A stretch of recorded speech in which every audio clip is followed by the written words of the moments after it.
Welcome to Ask Dr. Mingle, the Q&A series for Mingle Health answering your questions about quality programs and the transition to value-based care. I'm Kyle Breckel. I'm a digital marketing specialist here at Mingle Health, and I'll be hosting this episode along with Dr. Dan Mingle, founder and CEO of Mingle Health.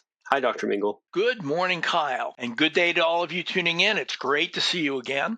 I'm Dr. Dan Mingle, and I'm here to answer your questions to the best of my ability. Well, we have one question for you today, Dr. Mingle, so if you're ready, let's just jump right into it. Bring it on, Kyle. Okay, so the question today, Dr. Mingle, is from John, and John asks, I am a solo private specialty practitioner, primarily seeing patients in a specialty hospital with a small outpatient and procedural practice. I've never been liable for MIPS in the past, nor even aware of the potential. After a recent discussion with a colleague, I logged into the QPP website and learned that I had been assessed a 9% penalty for 2023 performance, and that will come out of my 2025 Medicare payments. What recourse do I have, and can I file a request for a targeted review? Great question, John. I'm sorry for your unfortunate situation. Over the years, we've picked up a lot of new clients, both big and small, when they discover that they've had a MIPS liability 2 years ago that started coming out of their Medicare payments this year.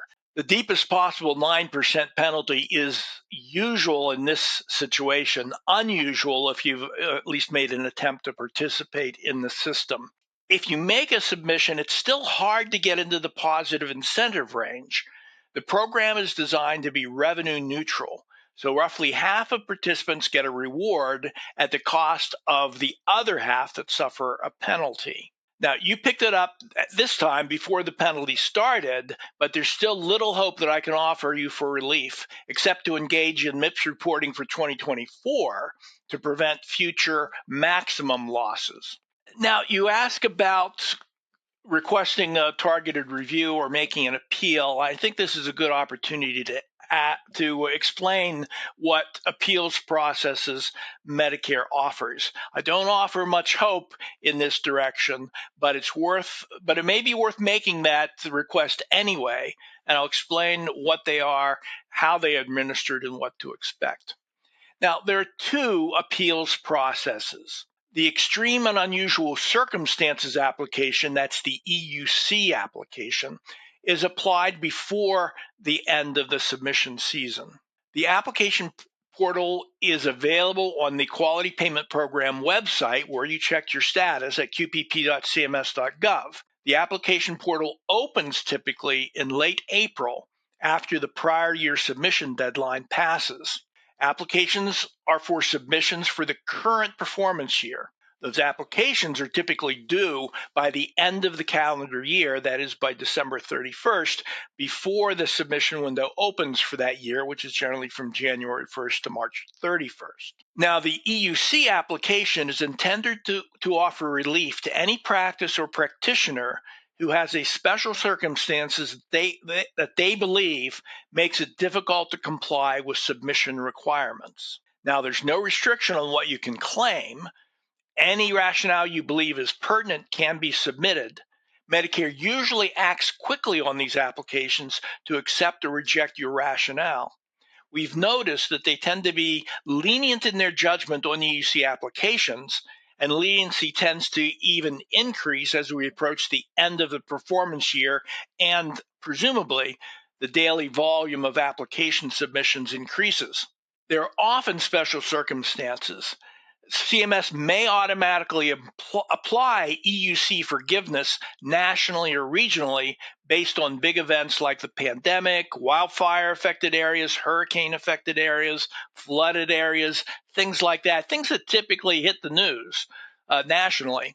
Don't expect them to automatically or even retroactively approve an EUC for more isolated events, such as a fire in your office or illness or a death in your staff that makes it hard for you to comply. Though they will, you can expect them to approve those applications if you get them in by the deadline.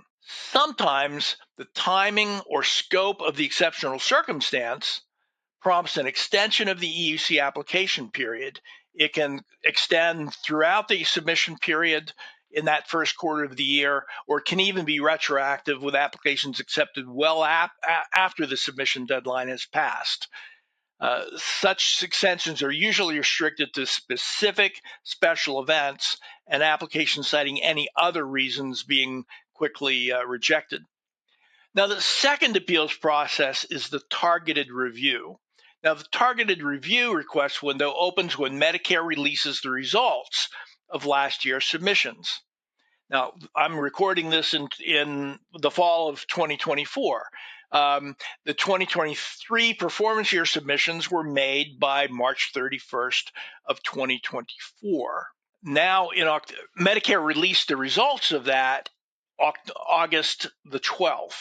And the application window for the targeted review is open for 60 days, ending therefore on October 11th. Now, the intention for the targeted review is to address perceived errors in Medicare's application of the rules.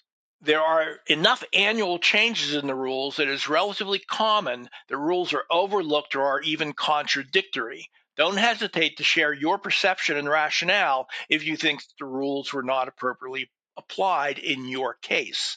Now, before we wrap up, let's talk about taking it to a higher authority. In other dealings with Medicare, you've been able to request an administrative legal review with a judge who could overrule Medicare's decisions and actions. Now, the legislation that established the quality payment program, like the ones that set up the physician quality payment program before, or the physician quality reporting system, before that, makes Medicare immune in these programs to that appeals process. When Medicare says no, there is no applicable higher authority to reverse that. Now, that doesn't mean you're entirely out of options when you get refused in either of these programs, either the EUC or the targeted review, and you think Medicare's rationale is wrong. You can, and I think the best way to appeal to that higher authority is through the help desk. With targeted reviews or EUC applications, your appeal of the appeal is an escalation. The easiest way to do that is through the help desk. And although I try to keep it within those application windows, when it comes to an escalation, the due dates aren't as set in concrete.